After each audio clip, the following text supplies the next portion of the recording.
Richard স্বদেশ প্রত্যাবর্তন করেই তার সহসা অন্তর্হিত হবার অর্থাৎ সুইডেন যাত্রার কারণ যখন সকলেই জানলেন, তখন মহাজনেরা লাভের আশায় উৎসাহিত হয়ে রিচার্ডকে ম্যানেজার করে এক বৃহত্তর কারখানা স্থাপন করলেন।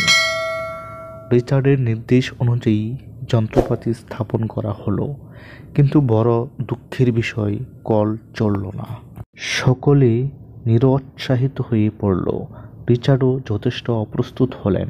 রিচার্ড ভাবলেন, এত কষ্ট, অর্থ ও পরিশ্রম সবই কি বৃথা গেল? রিচার্ডের বিশ্বাস ও মনের বল কিন্তু কমল না। ভাবলেন তার নিজস্ব পর্যবেক্ষণের ভুল আছে। আবার তিনি একদিন ছদ্মবেশে দেশ ত্যাগ করে সুইডেনে উপনিবেশ হলেন।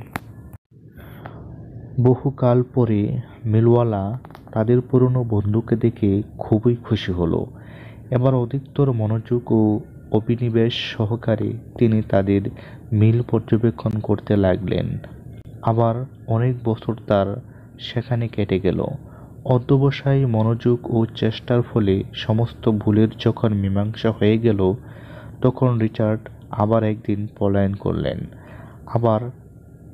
আর তাকে প্রস্তুত হতে হলো না।